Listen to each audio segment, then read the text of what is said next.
പണ്ട് റിജക്ഷനെയൊക്കെ കവികളും ഒക്കെ ഇങ്ങനെ ഭയങ്കരമായിട്ട് ഗ്ലോറിഫൈ ചെയ്തൊക്കെ കൊണ്ടു കാണുന്നു. ഇപ്പോഴത്തെ ആൾക്കാർക്ക് മനസ്സിലായി തേപ്പാടാ പോടാ പോയി പണി നോക്കടാ. അതെ അതെ അതെ. പണ്ട് വിരഹഗാനം ഇപ്പൊ തേപ്പുഗാനായി.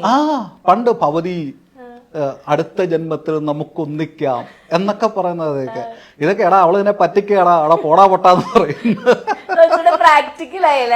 ഇപ്പൊ കുറച്ചുകൂടെ ആൾക്കാർ പ്രാക്ടിക്കലായി ഗൗരവം വെച്ച ആൾക്കാർ. ഓക്കെ. അപ്പൊ ഈ ചേട്ടന് ഏറ്റവും കൂടുതൽ വിഷമം തോന്നുന്ന കാര്യം ഏതാ? റിജക്ഷൻ ആണോ അത് ബ്രേക്കപ്പ് ആണോ? റിജക്ഷൻ ആദ്യം പോകുന്ന സംഭവമില്ല, ബ്രേക്കപ്പ് ആയിരിക്കും. എനിക്ക് എന്റെ പേഴ്സണൽ ഇതല്ല പറയുന്നത്, നമ്മളൊരു ഫാമിലിയൊക്കെ സപ്പോർട്ട് ചെയ്യുന്നുണ്ട്. ബ്രേക്കപ്പ് ഭയങ്കര ഡിഫിക്കൽട്ടാണ്. ലാസ്റ്റ് ക്വസ്റ്റ്യൻ ആണ്. ഓക്കെ. വിജയങ്ങളാൽ ദരിദ്രനും പരാജയങ്ങളാൽ സമ്പന്നനുമാണ് ഞാൻ. അഹങ്കാരം തീരെ ഇല്ലാത്ത എനിക്കുള്ള ഉപദേശം എന്തായിരിക്കും? ഈ വിജയത്തിന്റെ ചവിട്ടുപടിയാണ് പരാജയം എന്നൊക്കെ പറഞ്ഞാലും കുറെ പരാജയമായി കഴിയുന്ന ബുദ്ധിമുട്ടാണ്. പക്ഷെ അത് ലോകം അങ്ങനെയാണ്. അപ്പം ഈ ബൾബ് കണ്ടുപിടിക്കാൻ നേരത്ത് എത്രയോ വട്ടം അതിൻ്റെ എക്സ്പീരിമെൻസ് നടത്തിയിട്ട് ഏറ്റവും അവസാനം 1000മോ അതിനാണ് ഞാൻ ഓർക്കുന്നില്ല കറക്റ്റ്, ആ ഒരു തവണയാണ് ഈ ബൾബ് ഒന്ന് കത്തിയത്. ഇതിൻ്റെ ഒരു 50 തവണ ചെയ്തിട്ട് ആ എക്സ്പെരിമെൻ്റ് നിർത്തി കഴിഞ്ഞിരുന്നെങ്കിൽ ബൾബ് എന്നുള്ള സാധനം കണ്ടുപിടിക്കത്തില്ലായിരുന്നു.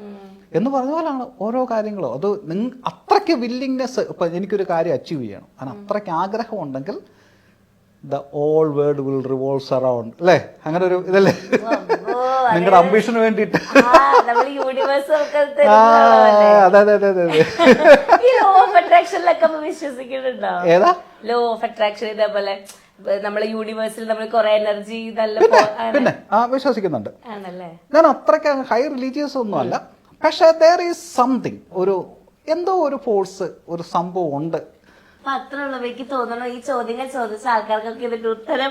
ഭയങ്കര നന്ദിയുണ്ട് കേട്ടോ. ഇപ്പം ചേട്ടന്റെ മോട്ടിവേഷൻ വീഡിയോക്കാണ് തുടക്കത്തിലെ ആൾക്കാര് ഭയങ്കരമായിട്ട് ആ ഒരു കാറ്റഗറിയിൽ ഉണ്ടായിരുന്നത്. ഇപ്പൊ റീസെന്റ് ആയിട്ട് ഒരു ബെഞ്ചമിൻ എന്ന് പറഞ്ഞിട്ട് ഒരു ചെറിയ പയ്യനുണ്ട്, ഇതിലൊക്കെ പറഞ്ഞിട്ട് ഒരു ശുഭദിനം എന്ന് പറയുന്ന ഒരു ഇത്, അങ്ങനത്തെ ആ കുട്ടിയുടെ വീഡിയോസ് ഒക്കെ കണ്ടിട്ടുണ്ട്. നല്ല ക്യൂട്ടായിട്ട് തോന്നിയിട്ടുണ്ട്. ആണല്ലേ? അപ്പൊ അത്രയും ചെറിയ കൊച്ചിന്റെ വായിൽ ഇത്രയും വലിയ മോട്ടിവേഷനോ അതൊക്കെ തോന്നിയിട്ടുണ്ടോ? നല്ല ഇതായിട്ട് എനിക്ക് നല്ല ക്യൂട്ടായിട്ട് തോന്നിയിട്ടുണ്ട്. പിന്നെ അത് പറഞ്ഞ് എനിക്ക് കുറെ ട്രോള് വന്നിട്ടുണ്ട്.